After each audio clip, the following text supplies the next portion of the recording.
When my husband was announced dead at the hospital, I thought the world had been narrowed to a single bright pane. Then the phone rang, and Daniel Ford said, "You need to see this right now. Do not tell your son." The words landed like ice. I had been sitting in a plastic chair in the visitor's room with Elijah's coat over my knees, the scent of antiseptic and his cologne still ghosting the fabric, and Daniel's voice cut across the silence like a command. We had been married for 38 years. I knew the pitch of his voice in meetings and the way he cleared his throat when something was wrong.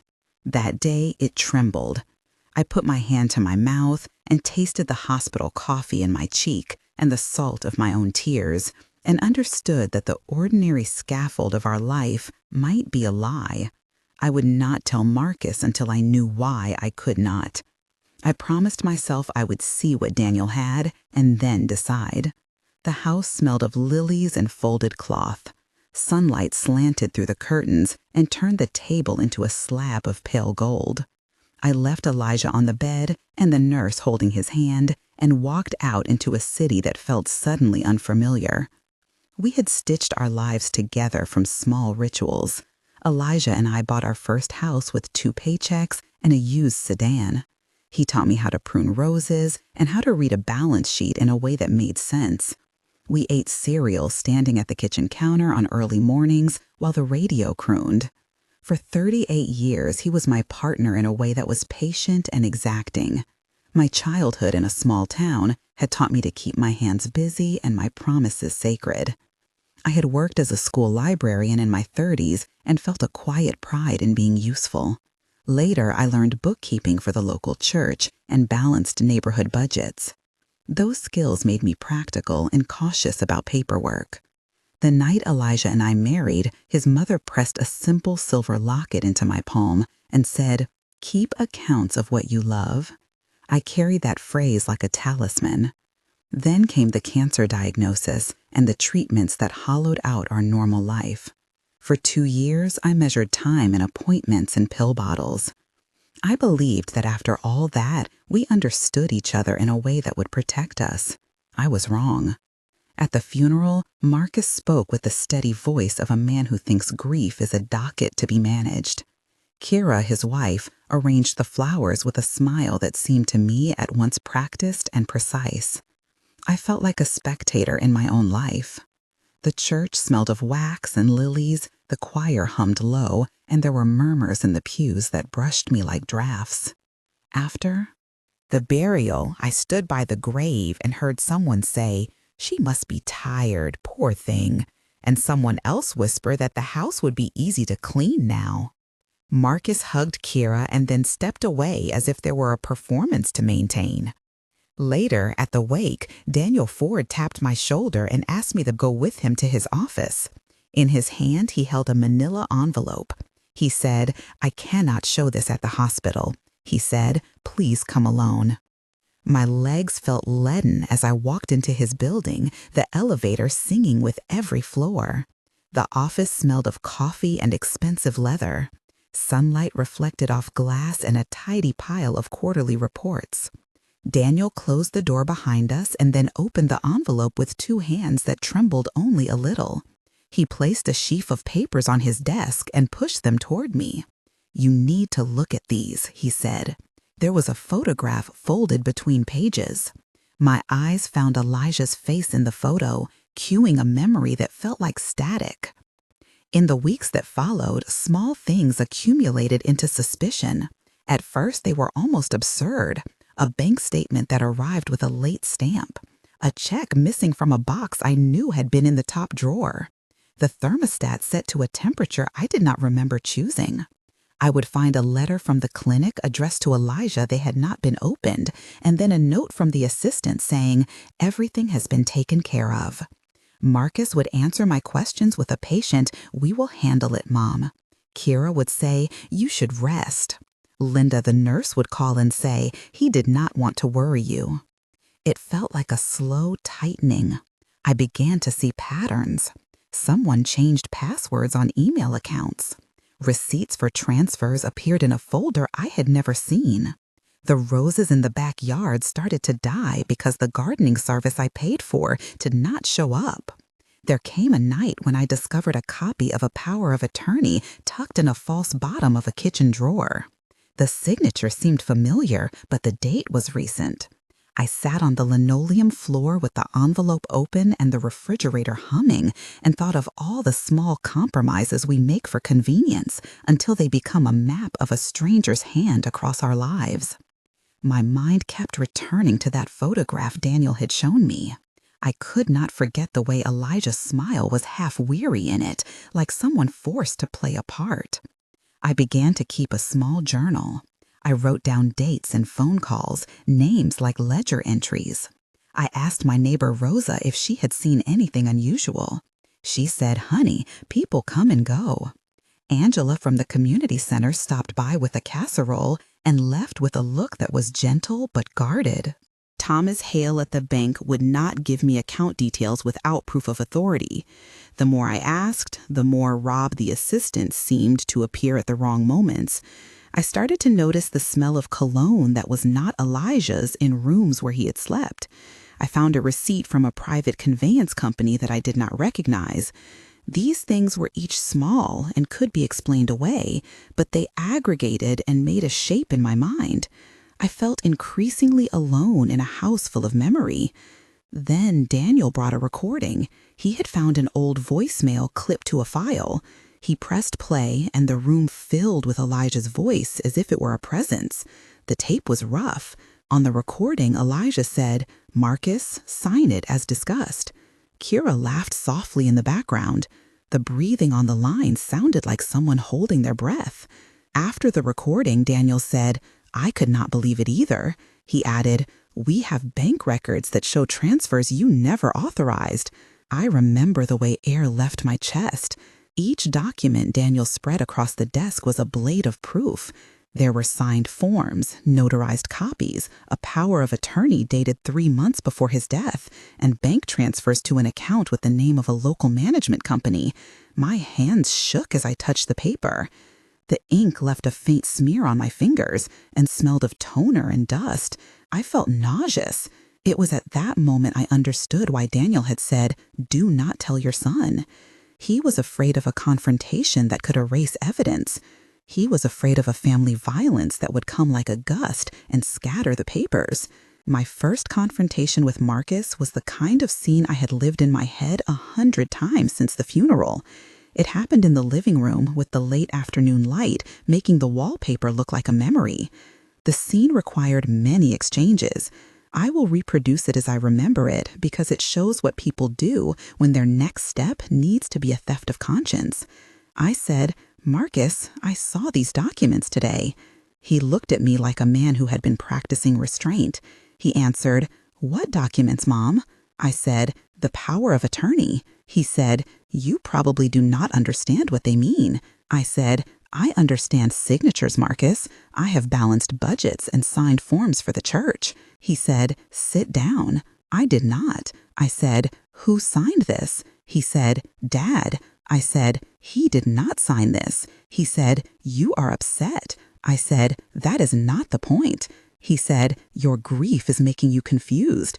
I said, "Is Kira involved?" He said, "Why are you accusing Kira?" I said, "Because her name appears on a memo." He said, "You are inventing things to hurt us." I said, "What about the bank transfers to Henry Management?" He said, "I do not know that name." I said, "Who closed the safe deposit box?" He said, "We are taking care of things, Mom." I said, "Which things, Marcus?" He rose then, and his voice turned sharp. He said, "If you make accusations without proof, it will only hurt the family." I said, "Proof is what Daniel gave me." He said, "Daniel is making trouble." I said, "Why would Daniel make trouble?" He said, "You have to trust us." I said, "I trusted you with the house, and now I feel left out." He said, "You are being dramatic." He moved toward the hallway, and I watched him like a boat leaving a dock, the distance between us widening with each step.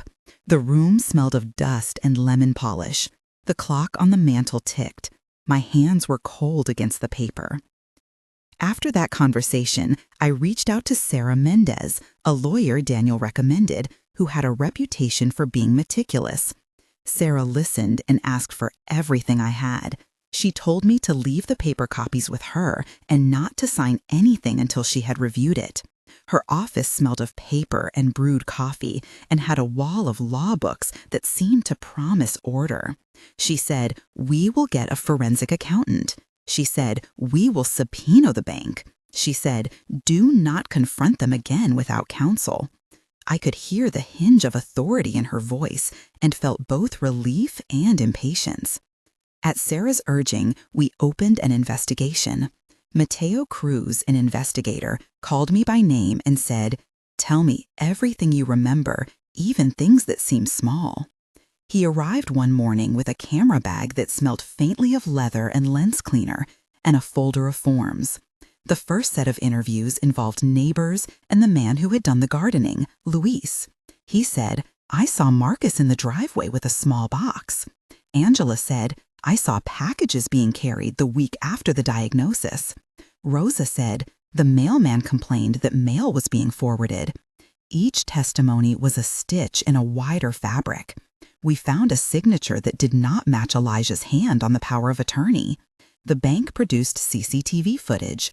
The video showed a tall man with a hat entering the bank and speaking to a teller. He was not Elijah.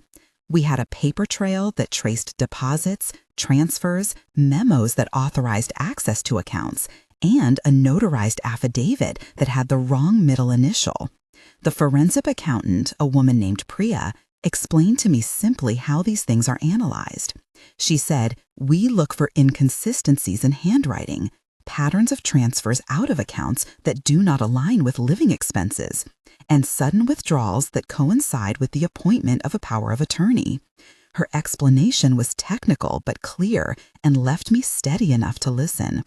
The process of proving fraud is a methodical unraveling of what someone tried to hide under the routine. Priya placed printouts on the table that had numbers in tiny fonts and highlighted phrases in yellow. Her fingers were stained with ink. The documents smelled faintly of copier toner and coffee. She said, "We will file a criminal complaint and a civil suit." I asked, "Will it return what was taken?" She said, "It will take time and prove the chain of malfeasance." At roughly 1/3 of the way through this story, I want to ask you a small question. If you have ever seen or felt this kind of betrayal, please write your city and one word about how you would react in the comments. You are not alone. Your words help others find community. If this story resonates and you want more content that includes documents and investigative detail, please subscribe so we can continue bringing these stories to light. Now, back to what happened after the documents were analyzed. The first public confrontation happened in Sarah Mendez's office with Marcus sitting across from me and the investigator, Mateo, and Daniel joining in. The dialogue in that room flowed like a tide. I said, "Marcus, why did you sign this?" He said, "I did not." Sarah said, "We have evidence of your signature at the bank." He said, "You cannot prove that is me." Mateo said, "We have video." Marcus said, "That could be anyone." Daniel said, "The teller recognized the voice." Kira said, "This is humiliating." I said, "Who advised you to change the beneficiaries?" He said, "We thought it was in the best interest of the estate." I said, "The estate belonged to both of us." He said, "Dad wanted simplification." I said, "Where are the receipts for the withdrawals to Henry Management?" He said, "That is a legitimate management service." Priya said, "The invoices are fabricated." Kira said, "You are making assumptions." Sarah said, "Stop interrupting." Liam, a neighbor who was present as a witness, said, "I saw boxes leaving the house." Marcus said, "You are conspiring to ruin us." Daniel said, "Your father trusted us." I said, "He trusted you, and you betrayed that trust." The exchange escalated into voice and then into silence. The smell of the office was a cold scent of tile and spent coffee. The dialogue there contained 10 or more exchanges, and each one carried the weight of accusation and defense. As the case moved forward, the community divided. Some people whispered in the grocery store aisle that I was being vindictive. Others came with casseroles and firm hands. Pastor James offered prayers and then brought a list of volunteers for court days. Henry, the owner of Henry Management, sent a lawyer named Claire to speak on his behalf, and he avoided me in public. Thomas Hale from the bank appeared in deposition and answered with a cautious precision. Rob, the assistant, was called in for questioning and said he had acted. On Marcus's instructions, the district attorney examined the transfer records and arranged for a perito to authenticate signatures. Pericia took a week to complete. The forensics lab ran handwriting samples, ink analysis, and document reproduction checks. I remember the clean, bright room where an analyst named Elena worked, the hum of equipment, and the faint smell of solvent. She told me the signature had anomalies in the pressure points of the pen stroke. Her words were small, clinical triumphs. Each certified page came back with a stamp that felt like a step toward reclaiming facts. There were moments of intense tension that I will never forget. One evening when I returned from the courthouse, I found our front door slightly ajar. The lamp on the hall table had been moved. The air smelled faintly of someone who had been smoking and of a citrus cleaner. I called Marcus. He did not pick up. I called Mateo, who came over with a flashlight and a seriousness in his jaw. He said, "Someone wanted you frightened." Another night, a set of threatening texts arrived on my phone telling me to stop. The messages were unsigned, but the phone number originated from a burner. I felt the cost of exposing people I had loved. The litigation was not just about money, it was about exposing a betrayal that had the power to erase a life. The court dates were long. Witnesses were cross-examined. Kira's mother, Elaine, appeared in court and said, "They were just helping." The prosecution presented a timeline made of transfers and memos and highlighted the moments when Elijah's signature had changed, when he had been asked to sign paperwork quickly, and when the so-called management services had billed an account that only existed on paper. The judge sat with an expression that made every heartbeat sound loud. At times, I felt like a woman walking through a slow storm, each gust shifting the debris around me. There was one turning point that felt like a revelation that would break the shape of everything that came after. In a box of old receipts, I found a small notebook with Elijah's handwriting. It was a book of simple daily observations, the way he liked his coffee, the times he took a walk, the color of the sky on certain dates. Tucked into the back was a note in a different hand, slightly hurried, that listed appointments and one line that said, "Bring power of attorney."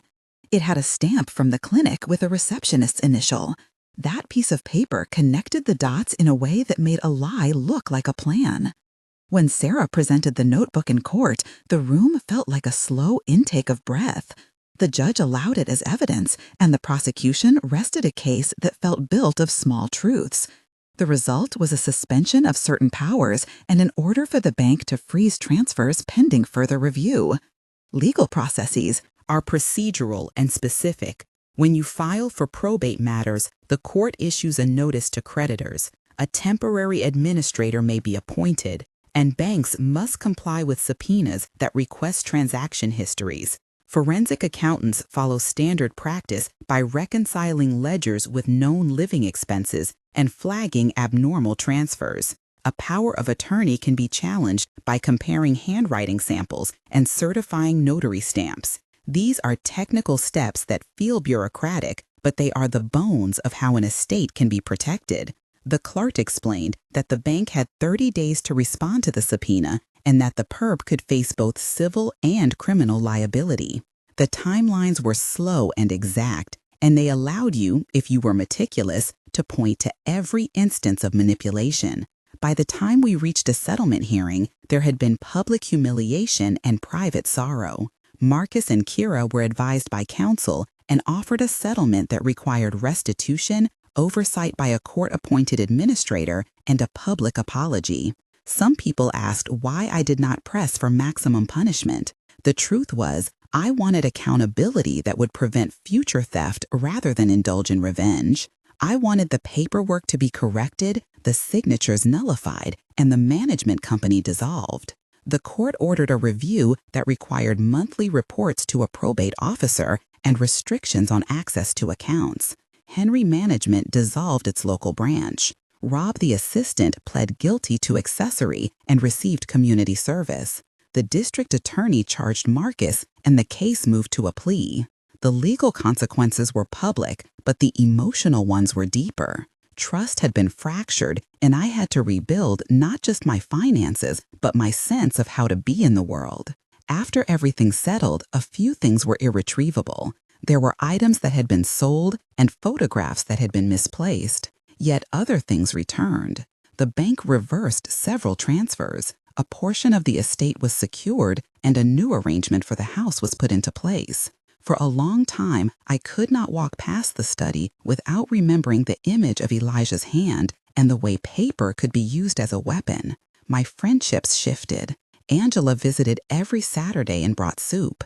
Pastor James arranged community support and came to check on me. Rosa helped with the garden, and Liam alerted me to anyone who came by asking questions. Thomas Hale became a source of information and sat with me more than once to explain statements. Claire, representing the opposing parties, eventually called and offered an apology that felt like an admission of professional failure, if not moral clarity. Priya continued to consult with me and became a friend of sorts, explaining the minutiae of ledgers in a way that felt like translation from a foreign language. There were 3 serious moments of tension that remain burned into my memory. The first was the discovery of the power of attorney and the manila envelope at Daniel's office. The second was the night the front door was ajar and someone had rummaged through the drawers. The third was the hearing, where the judge read the opinion that temporarily limited access to the estate. Each of those moments carried a sense of acute danger and a physical response. In the first, my hands went numb and I felt an urgent need to protect the truth. In the second, I could not sleep for 3 nights because every creak sounded like a footstep. In the third, my knees threatened to give way and Angela held my hand so I could stand. Each moment lasted long after the event, replaying like a small film that I could not stop watching. There were also backstories I had to revisit to understand how we reached this point. My childhood had taught me to believe in the sanctity of promises. I had grown up in a house where ledger books were kept in a neat stack and where arguments about money were resolved with patience. That upbringing made it hard to imagine that someone close would weaponize paperwork. Elijah had grown up with a father who preferred order to affection, and he had learned to deposit his love into fixing things rather than speaking about them. That tendency made him vulnerable to people who preferred transactions. Marcus had been the bright, practical child who learned negotiation early. Kira had come from a family that valued efficiency over sentiment. Each backstory fed into the present in ways that made the betrayal conceivable and painful. Those paragraphs of memory total in my mind to a long, small book of reasons and mistakes. The aftermath required practical steps that were technical and mundane, but necessary. We arranged an inventory, we changed passwords, and engaged a credit monitoring service. We closed accounts and opened new ones with different signatures and security protocols. The bank required notarized affidavits for changes, and the clerk explained that a power of attorney can be revoked by filing an instrument with the county and notifying financial institutions directly. We placed notices with the post office and ordered a security system. The process of reclaiming a life is halting and bureaucratic and strangely consuming. It is also the way you stitch yourself up. 1 month later, I was living in a smaller part of the house that felt like a new apartment with curtains I had chosen for myself. I woke earlier than I used to and made coffee that tasted like a small ceremony. The papers were still piled in boxes, each labeled and organized by Sarah and Priya. The bank releases had started to come through in small increments. Marcus had been ordered to restitution payments and was making them parkingly. I took walks around the block and noticed the market that sold my favorite bread. The neighbors nodded with a new attention. I felt fragile and oddly proud. The grief had not lessened, but the fear had softened into a cautious resolve. I started to volunteer at the library again on Thursdays. Sharing my time with people who needed an ear felt grounding. I spoke to Pastor James about joining a support group for those who had been financially abused and found a table of people whose faces reflected parts of my own. 3 months after the verdict, the financial picture looked clearer. The bank had reversed the most egregious transfers, and the court-appointed administrator had filed a preliminary report. A portion of funds earmarked for care had been restored, and a trust was established to manage what remained for Elijah's legacies, particularly the fund he and I had wanted to create for neighborhood reading programs. Marcus had enrolled in counseling as part of his restitution agreement, and the public perception of him was mixed. Some neighbors offered him a second look, while others still muttered when he walked past. Kira had moved to an apartment and largely kept to herself. I had begun to feel a cautious curiosity about life again. I visited a small woodworking shop and signed up for a class in finishing wood, something Elijah had wanted me to try for years. It felt like reclaiming a muscle I had not used. 6 months later, the roses in the back garden were blooming again. The house had been repaired in places where the strain had shown. Henry Management had closed its doors in our town, and a small article in the local paper recounted the court outcome with factual clarity. There were still losses that could not be measured in dollar terms. The photographs lost that summer could not be recovered. The voice on the old tape still made me pause sometimes. But I had rebuilt a routine and found new rhythms. Friends gathered for dinners without awkwardness. Angela and Rosa and Pastor James and Thomas Hale came to a small commemoration of Elijah in the garden, and we planted a sapling by the fence. I felt a sense of justice that was pragmatic rather than vindictive. Marcus and I exchanged a letter brokered by Sarah where he wrote, "I am sorry, and I do not expect forgiveness, but I am trying to be better." I kept the letter because it felt honest. If there is a lesson in this, it is that trust can be violated by those closest to you, and that the path back is mostly procedural and communal.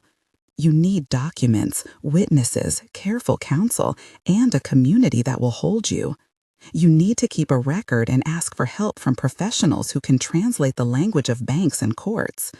You also need patience with your own grief and to allow yourself to rebuild the simple daily rituals that make a life livable. I learned to say no to people I did not trust and yes to small things that gave me pleasure. I learned to ask for receipts and to keep copies in a folder that I alone could reach. This is not the end of the story, but it is a new chapter. The house is quieter and full of light. I keep Elijah's watch in a drawer and sometimes wind it to hear the small ticking that once matched both our steps. I am planting again, and when the sun hits the new leaves, I feel something like calm. If this story touched you, please comment with your city and one word about how you would act. If you want to hear more stories with documents and how to protect yourself from financial manipulation, please subscribe. We will keep telling these stories so fewer people have to learn these lessons alone.